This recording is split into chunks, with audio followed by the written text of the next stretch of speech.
This is Keys to the Shop, episode 324, an encore episode of organizing community with the founders of Espresso State of Mind. Well, hey everybody, and welcome to another episode of Keys to the Shop, where we give you insights, inspiration, and the tools you need to grow as a coffee service professional. My name is Chris DeFirio. I'm your host for the show. Thank you for joining me at Keys to the Shop. If you would subscribe to the show, that would be awesome. Just hit subscribe wherever you get your podcasts, and then also share these episodes with a friend or with your team. And if you wouldn't mind, just real quickly, go to Apple Podcasts and leave a 5-star rating or review. Thank you, everybody, so much. Now, Keys to the Shop, on top of doing these podcasts, also offers consulting and coaching for you and your business. If you're interested in getting your coffee bar started off on the right foot or elevating your operations, people, and quality, and anything in between, there's a lot of ways the Keys to the Shop consulting can help you, whether remotely or in person. And I think we should have a conversation about it. So if you want to email me to set up a free discovery call, email chris@keystotheshop.com, and we can do just that and see if working with Keys to the Shop Consulting is right for you. Again, the email for Keys to the Shop Consulting, chris@keystotheshop.com. Now, today's episode is brought to you by the Ground Control Cyclops Brewer from Voga Coffee. This machine is unlocking potential in coffee around the globe, and customers are experiencing coffee like they never did before because the SCA award-winning technology in the Ground Control Cyclops Brewer allows you, the user, to extract a range of flavors that are just unheard of with such precision. It's a really amazing piece of equipment.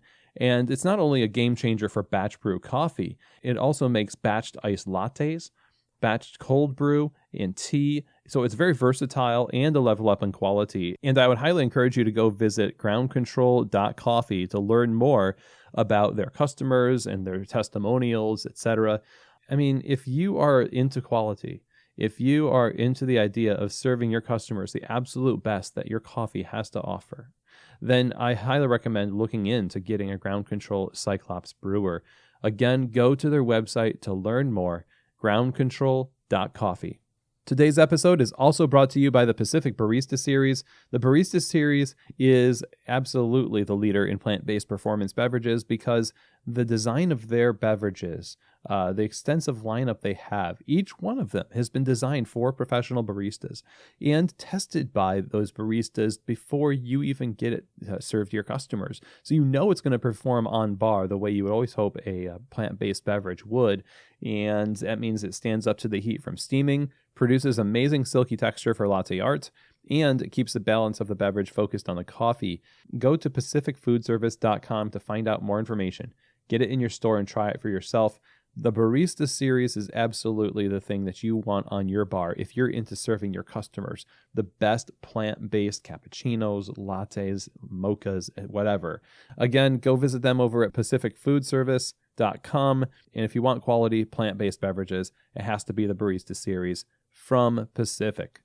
Okay, everybody. Well, thank you so much for taking the time to listen again today. And I don't know how many of you have listened to this episode, but it was back in the day, I'd say before COVID. It was January 2020 when I finally got to talk to Javier Alvarez and Joseph Gonzalez, founders of Espresso State of Mind. And to my knowledge, these guys are the epitome of community. Ever since the founding of their business in 2017, or just the organization itself, Espresso State of Mind, they've been about giving back to the community, organizing the community, and have been so consistent and down for giving to those around them an opportunity to connect, grow. They themselves have grown immensely over the course of the journey. And this conversation we had back then was such a good one, and I wanted to air that again because it covers a lot of the ideas behind what you need to know to organize your community and step out and make a difference. Espresso State of Mind is one of the most respected organizations doing events and throwdowns, and you find them pretty much everywhere. They're at Coffee Fest. They're all over New York City and beyond. So Javier and Joseph are just awesome guys, and the team there over at Espresso State of Mind is second to none. So I hope that you find this inspirational. I love bringing back episodes like this for you to listen to and continue to learn from. I hope you really enjoy it. So let's get right to it. Here now is the Encore episode of Organizing Community with Javier Alvarez and Joseph Gonzalez of Espresso State of Mind. Well, Joe and Javi, thank you so much for being here on the show. I'm excited to get to talk to you about Espresso State of Mind. We're thrilled to be on Keys to the Shop. Very excited. Yeah, this is we're humbled and it's a pleasure, man. Thank you for having us. So I got to know you guys just by being at Coffee Fest. Y'all cover Coffee Fest events and a lot of other events, and your company, Espresso State of Mind, seems to be just everywhere, to be honest. So we're going to explore what you're doing with Espresso State of Mind, but I want to know a little bit about your backgrounds and how you came into coffee and how you came to find one another and found Espresso State of Mind. Maybe Javi, we'll start with you and go to Joe. Thanks, Chris. So it was actually pretty simple. I've been in coffee for about a decade now. And for the first 7 years of my career, I didn't know that I wanted to have a career in coffee until I started really getting into latte art. And with getting into latte art, I wanted to get to know people with latte art. So I went on Instagram every day at work, and I started recording my pours and trying to be this like first ever coffee barista vlogger. So at some moment, I got probably the best DM I ever gotten in my career, and that was the BX Barista. Appreciate that, brother. But yeah, so my name is Joseph, also known as the BX Barista. Also Theo Joe now, which is pretty cool. But appreciate that title. But I have been in coffee about 8 years. I spent about 4 years ago, I spent my first year and a half going to throwdowns by myself, not knowing anybody, and losing all the time, and not appreciating the throwdowns for what they truly are, which is community. It is a future job. It is a job for somebody else who's looking for something. Just the love, the community, the camaraderie that truly comes from the throwdowns. But basically, as well as doing coffee, I am also a balloon artist. And through my balloons, I already had a following on Instagram. I opened up a coffee shop with a few young baristas who saw my Instagram and felt that there was some kind of potential for it. I'm old school, I'm 39 this year, so not old, but social media isn't my thing. So with the help of my guys, they started showing me some cool stuff, which led me to Javier. I saw one of his videos, and basically he was not shaven, long hair, and his shirt was wrinkled, and then he snaps his fingers, and now he's shaven, his hair is nice and put, and the shirt is nice and pressed. And to somebody else, it's like, oh, well, that's just simple camera stuff. But to me, I was like, whoa, that's amazing. So I hit this kid up and found out that we were maybe a 10-minute walk from each other and working distance. One thing led to another. Hav started showing me how to better my social media game, and I started showing him how to do coffee, everything from steaming better latte art to truly dialing in a shot of espresso, which then led us to his very first throwdown. So my very first throwdown, I'm this coffee blogger, so I was this guy walking with a camera, a tripod, and a Rode mic everywhere. I'm like, I'm gonna vlog everything. I think this is super cool. Then I walk into Variety in Chelsea, and I witness 30, 40 baristas all come together from this event that nobody's ever known. And I've been in coffee at that point 7 years, and to see that the competition, the energy, the ability to put all these people together in one coffee shop amazed me. So at that point, I knew that all I wanted to do was pour latte art, not because of I want to become champion, but because I get to meet 30, 40 baristas on a monthly basis. And that kind of just took off. And then it's so funny. I have background in business management. I went to school for business. I wanted to launch a business, and I threw the concept to Joe. I was like, hey, Joe, you know what makes money? Catering. You know what doesn't? Coffee shops. So let's cut the middleman and let's build this coffee catering company. And then Joe, at that moment, landed probably the best gig we've ever done for Godiva in Midtown. And we were first, before Espresso State of Mind, we were the Borough Baristas, Joe. What a bad name. I mean, good name, because I'm from the Bronx and Javier's from Queens, so we thought it would be cute, the Borough Baristas, as in, representing your borough.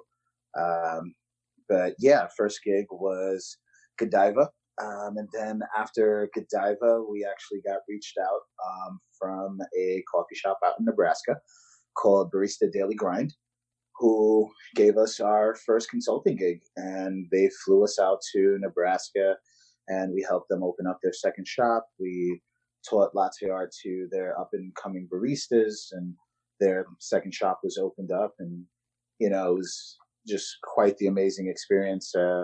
One of the baristas took us on her farm. And when I say took us on her farm, we were riding ATVs for half an hour, 45 minutes. And there was probably still another hour's worth of field. It was rather amazing because we're city boys. So, we appreciate all that stuff. But I don't think either one of us have actually truly experienced it. So from Nebraska, we came back home, and me and Hob looked at each other and we said, okay, we need to really hone in. So thanks to the great thinking of Hob, I mean, we got our licenses, we got insurances, all that good stuff. And then as well as all of that, one thing that Hob always kept pushing was, we need to document, we need content.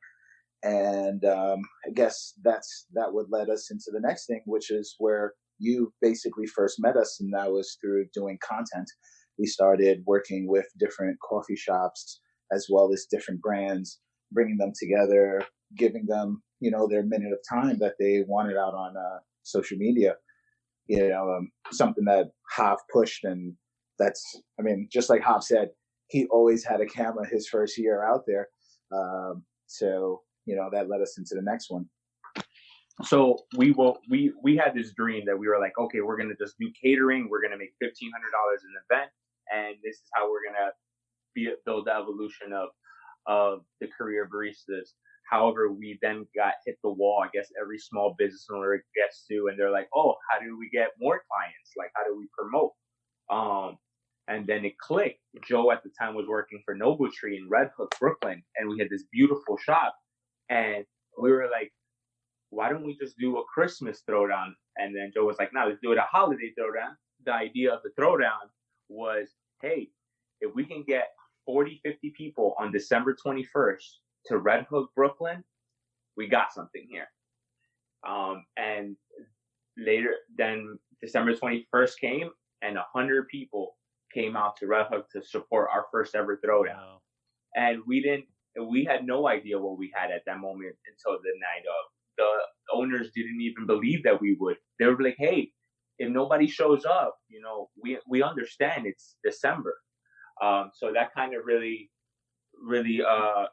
kind of gave us a nice little light bulb. Like, hey, let's just keep doing throwdowns. Let's do throwdowns for baristas by baristas. That was a big concept for ours. It's like, hey, if I love barista competition so much, let's see how to create one every month.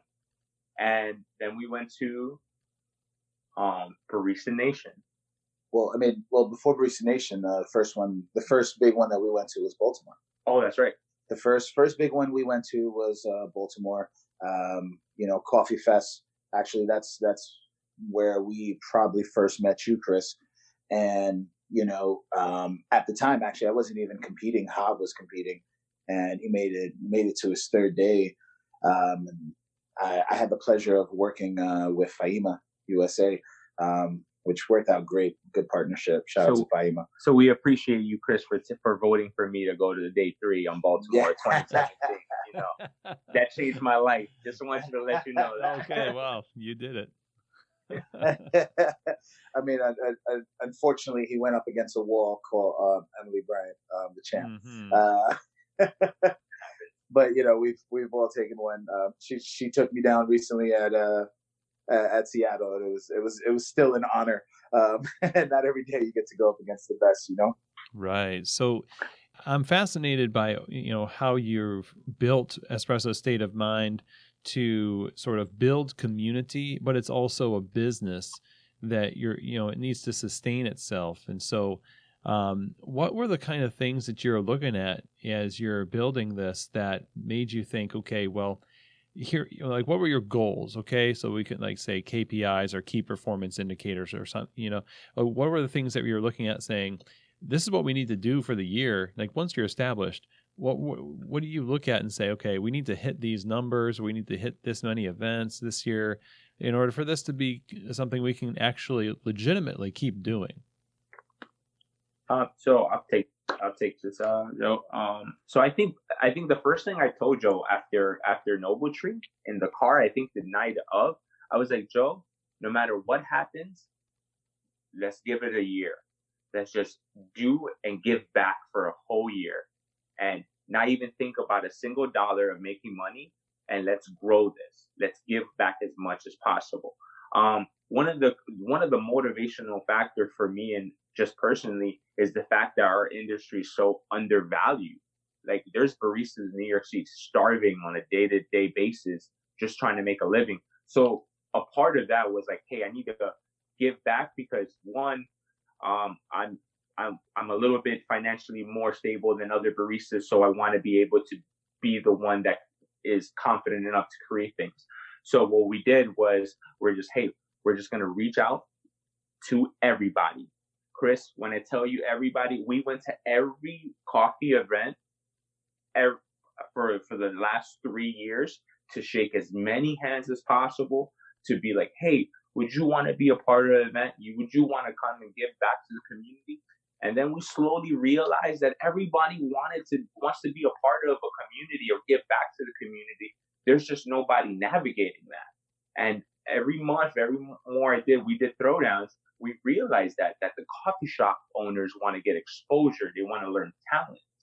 There's a lot of coffee shops that do bad in New York because they just don't have access to quality professionals. And then we realized that everybody that goes to these throwdowns are the ones that care about coffee because they come here, but they're actually the ones that are the best in New York.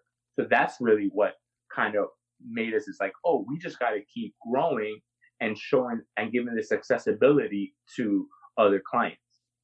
Yeah, I mean, it was great. We, in a sense, turned into a liaison to connect all the businesses with the baristas. Pacific Foods, 1883, Hollander Chocolate. All of our sponsors are dying to do something in the coffee world. The problem is they don't know who's out there. So after Baltimore, Javier looked at me and said, we got to hit up all places. So when I say we hit up all places, it wasn't even just Coffee Fest and Coffee Festival. I mean, we did all the throwdowns in Connecticut. We did all the throwdowns in Jersey. We did throwdowns in Philadelphia. We actually did, we did a 2-day tour where we drove all the way down to Virginia, threw down in Virginia, slept at the hotel, then drove up to D.C., threw down in D.C., then jumped in the car and drove 5 hours home to New York. Why? Because we had to open in the morning. Gosh, man, you guys are hustling. Yeah, and I mean, this is what we did, and it was really cool because we've also been blessed to have the proper crew behind us. We started what we felt was a revolution. And why we say that is because before we started doing all of this and before ESOM became something, you wouldn't know a barista worked at a coffee shop unless you walked in there by mistake. You would walk in and go, "Oh, I didn't know you worked here." Why? Because there was no family, there wasn't no community. So one of the big things that we wanted to do and preach was bringing that together, and it's great. Now we actually purposely go to visit each other. We know what shops are at. We all conjugate to like certain places just because we know that the coffee's going to be good and the barista's there. Really bringing that together and connecting everybody. Let me ask you this. So in these events, I'm interested in some of the operational aspects of this. There are going to be opportunities that you can't do, or maybe even, and tell me if I'm wrong, but maybe not every opportunity is the right opportunity for you. Are there things that you look at that you say, okay, this is the kind of thing that we should be involved in now, that really is like on brand and is a good opportunity for community? And are there other things that you think, well, this seems a little bit too commercialized, or this maybe seems a little bit like outside of the realm of what we do? How do you manage your choices when you have to spend your time a certain way throughout the year? So how do you choose how to spend your time and in what opportunities? So that's a very good question. I think what was very simple for me personally was that there's not enough of what's going on.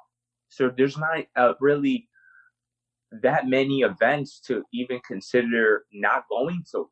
We just went to everyone because, one, we were obsessed with competing with each other at latte art, and also like discovering talent. Like there's a whole another drive to the whole going to every event. We're still baristas, we're still competitors, we still love the art of it. And if we met, all these famous people, that's just the icing on the cake.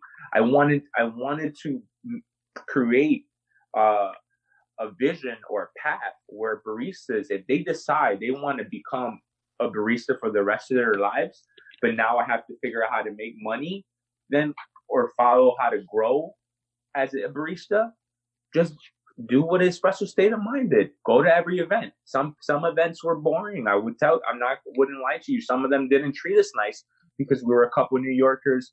A couple of them we were winning throwdowns, so we would have some back. But for most of the part, the beauty about the coffee community is so uplifting. Everybody's trying to do good, and I think that's really what kind of drives us all. It's like we want to do as good, and I think a lot of people in the coffee world or even USA, they also want to do good. They just don't know how. This is networking for a lot of people. It's not just for you. Like you said, you're giving back to the community, and so you're creating these events, you're creating these opportunities by hosting these events. So let me ask you this then. We've talked a bit about throwdowns on the show before, and I want to ask you a similar question, which is, when it comes to organizing an event, what are the things that you're doing to put on a good event? What would you say are the key things for somebody who's listening to this who says, I want to do something similar in my hometown because Lord knows there's not enough opportunity for us to get together? From your experiences, what are the things that really electrify people and create this kind of community that you're going for? All right. I guess the first thing I would say is connect to your audience, right? For example, we had a very, very tiny coffee shop called Saltwater that looked at us and said, hey, we want to throw a throwdown. And we set up a 16-team. So there was teams of 2 baristas, and we set up what we call a 2v2.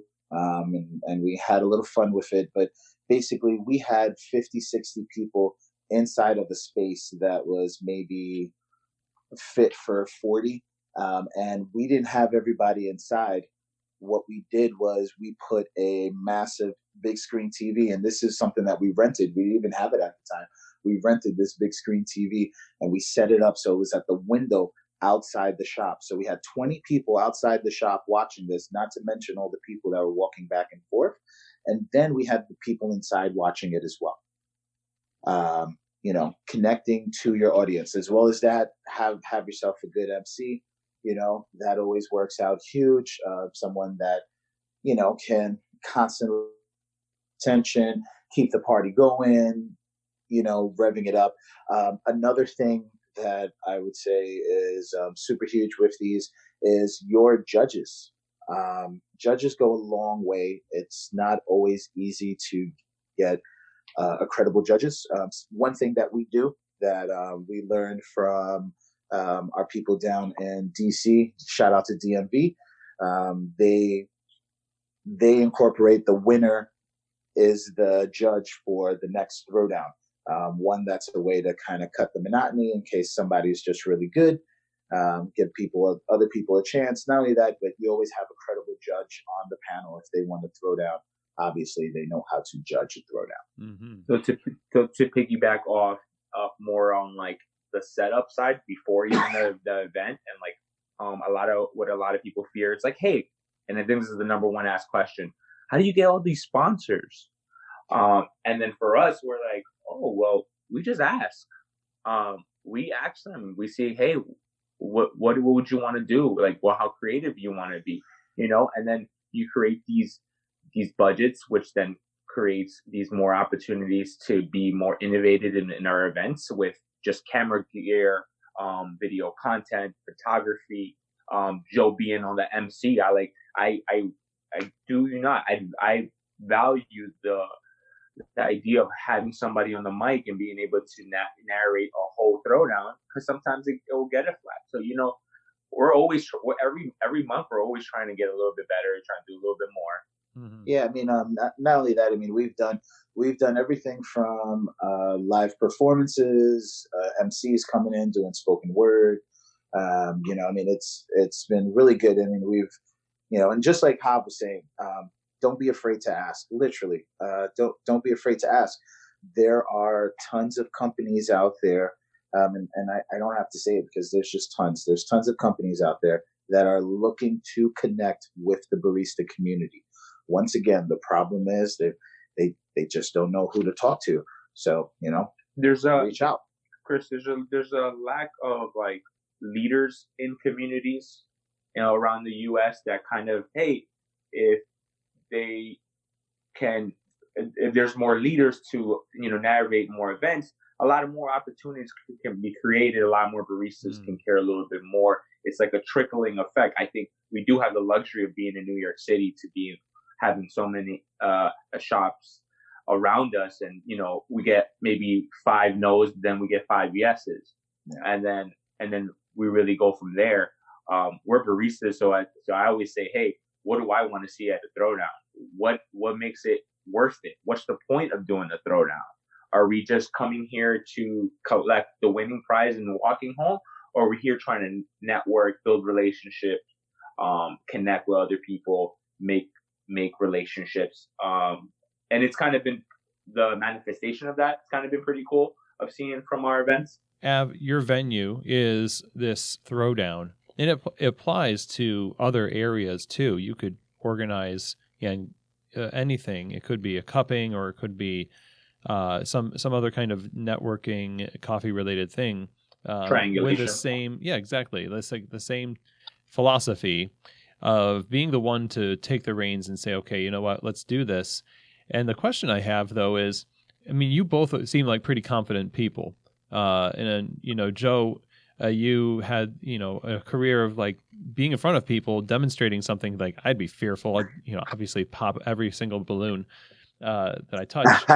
And, Javier, talking about, studying business and administration, et cetera. So you seem like a couple of pretty confident guys, and maybe I'm just, coming to the party after you've developed that. But I can hear a lot of people saying like, I want to, but who am I to be the one to do this?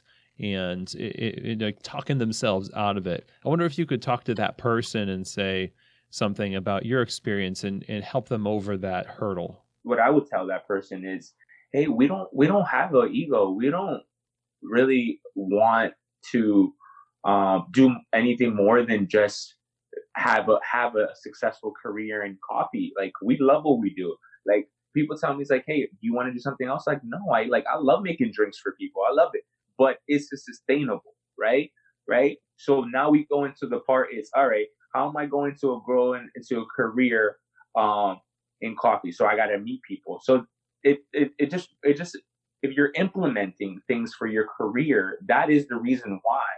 If you want to like experience growth, you just don't know how, and you don't see it, then use these tactics that we've kind of set in place and see how it applies to your neighborhood. You wouldn't know. Like the ability of shaking 30, 40, 50, 60, 70, 80 hands in your same industry is so rich, that is so undervalued in our industry. So that would be my 2 cents into that. Me, I would say just do it, just enjoy it, just have fun. It's very unfortunate in coffee you have you can have just as much negative as positives, just because of everything, from just being kind of looked at as, oh well, you're a barista, you make the pretty coffee. Doesn't high schoolers do that? You work at Starbucks, stuff like that. Not knocking on Starbucks, but just basically, they're looking at you as in your job actually isn't something. I have a trade, I have a skill. This is something that I can teach someone, and you know what? You can go out there and you can make a couple of dollars, and you can make a name for yourself. One of the main reasons we do the throwdowns is to actually add value to the barista. Because yes, it is great to learn the latte art, because it does stuff, but now all of a sudden I can go out and win $500. Or for example, recently Mark won a trip through Pacific where he is getting his ticket, as in plane ticket, and his hotel accommodations, as well as an entrance to Portland, SEA, for free, because he won a throwdown. That's a good chunk of change that goes a very long way. This is something that you can win. I mean, I know plenty of baristas who don't really care for the latte art, but you know what? They practice and they go win. Why? Because it pays the rent. It's photography for their kid. You know what I'm saying? Something like that. So I would say go out and do it. Enjoy it. Enjoy the coffee life, man. I mean, if you really want to do it, there's opportunity for you. Just go out and grab it. A lot of times people want to stay back. Just go out there. Also, surround yourself with some good people. That truly goes a long way. So just piggybacking last on that, I think, what I realized about the industry and how specialty coffee has boomed, especially in New York City, is that we are so valuable. Like the fact that you are a 5-year barista and you know so much about coffee, and that is undervalued to people that just don't know any coffee. But we also found a trend, Chris, that there's a lot of non-coffee people opening coffee shops, and which it excites me, because that creates opportunities for the barista that makes $10 an hour. You're no longer valuing that barista as somebody that's pulling a shot of espresso. You're valuing how to run a whole shop, how to properly do your coffee program. So like, these are the evolutions of what I see baristas can be. And if that's what you want, if that's what you want to do, if you tell yourself, hey, I want to just do coffee for the rest of my life, but I don't know how to do it because I don't make no money. Well, change. The challenges of taking on something like this have to be there. Going and, traveling and setting these things up. What have you found to be the most challenging aspect of being this liaison for the community? You mentioned there's some people that didn't treat you well in the venue. What are some other things, especially thinking of people who want to take this on a little bit where they are? What kind of things should they be prepared for that might kind of throw them off track and want to quit? I mean, first and foremost, something I work with, and shout out to Ha for helping me with this. Appreciate rejection, so to say. Like, don't take it extremely personal. Understand that, hey, you're asking. Sometimes they say no, and that's okay. End it professional. Do it right. Don't take it personal, because it isn't. Sometimes it's just business, but also the beauty of this is that it also comes back. If the first time no, then you know what? You ask again. You know what? Maybe now they're in a better situation. Maybe now it's in the new fiscal year and they have a couple dollars. Like you just never know. So one thing that I would say very, very much so is do not take anything personal. I would say like more on operation side. You're the front line. Like me and Joe are the front line. If we don't make this phone call, we don't do this email, if we don't get this venue to approve, this competition doesn't happen. We there's been countless times where the shop has canceled on us a couple of days before the event. Yeah. And we're like, wow, we have all these sponsors in line. There's all this pressure. There's a lot of people anticipating this event. So it's our job to make sure that we pull this off. And fortunately, because of our friends and our network and the ability to meet so many people, we can easily make a phone call and, hit somebody up and like, hey, we need a shop. Can we do it? And then for most of the part, they usually have our back, I think that's been really the toughest part on it. It's like everything's on our hands, but we take that responsibility. Yeah, you have to appreciate the unexpected, because it does happen. Be ready for it. Not always have plan B and C. We don't look for one location now. We look for 3 locations, and we do it because this stuff has happened. We always have plenty of options. We're always prepared. Something that you have to understand when you're taking this on, there is a lot of responsibility. One thing that we have is we have each other. If you're going to do this, make sure you have somebody that can take on just as much responsibility. Not only that, but can also sit there with you, empathize, and understand what you're going through, because you guys are going through it together. Mm. Here's a practical question for you, and I love what you're talking about here, and in the kind of the camaraderie and sharing some of that responsibility. The personal, taking things personally too, is huge, especially for baristas, because there's a culture, and this is like the whole emotional labor of being a barista. You deal with a lot of attitudes sometimes, like every day. And so when you go to organize something and then you get that attitude from coffee people, it would probably throw you off really heavily, because you wouldn't expect that. Or I guess maybe you would. You know your community pretty well. You know the shops that are a little bit less cordial than others. But it is a good piece of advice to not take it personally, especially if you've got the end goal in mind that's bigger than just that moment. It's a long-term thing. So when we're talking about getting sponsors and putting something like this on, much in the same way that we've got coffee shops that need to be working with a lot of capital when they first open, you got to have the funds to be able to get the prize money and all this other stuff. What do you think is what would you suggest be the starting point for somebody if they wanted to raise money through sponsorships and stuff? What's like the baseline amount of money you think would be reasonable? So I think the most important thing is realizing how well do you want this event to go? What do you want to do at the event? Because anybody can do a throwdown first. Just, hey, let's get milk, let's get coffee, $5, everybody goes in, and winner takes all.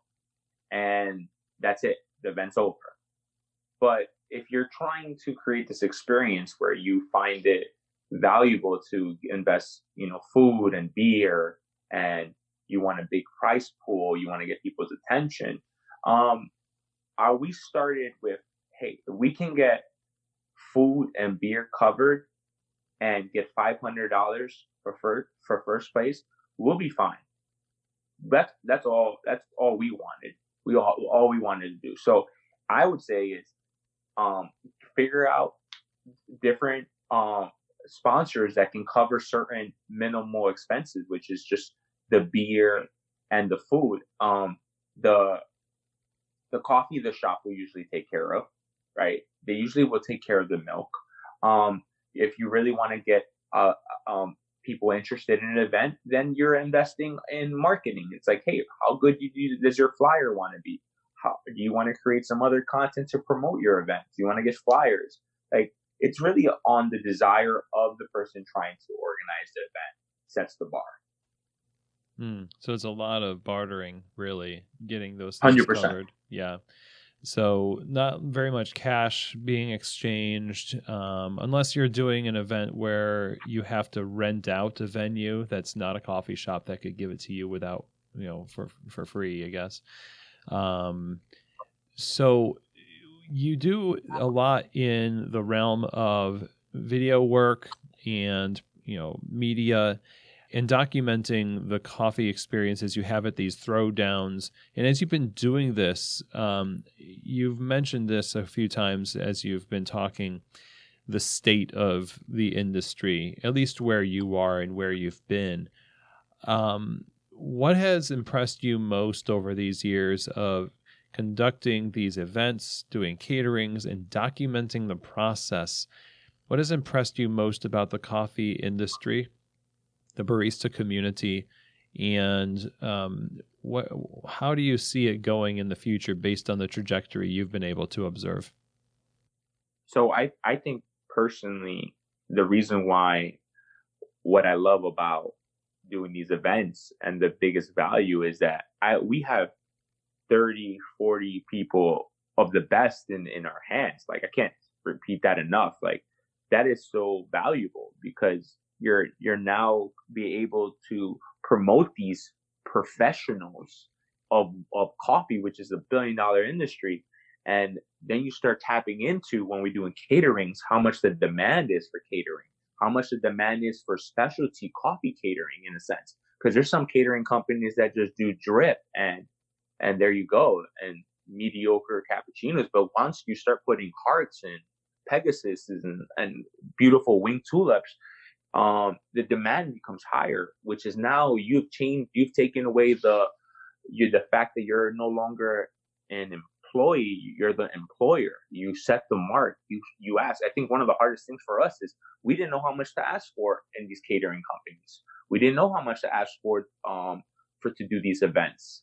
But I guess we always set the bar, and we kind of just always look to hey, what's possible? Are you willing to pay $1,000 for 4 hours to do a catering event? How, So I think the more and more you tap in, the more you realize there's so much money to be made as a coffee professional, just because purely off the knowledge that you learn on your everyday coffee shop. Yeah, I mean, it is a skill. It is a trade. You have it. You own it. Don't be afraid to ask. See what they want.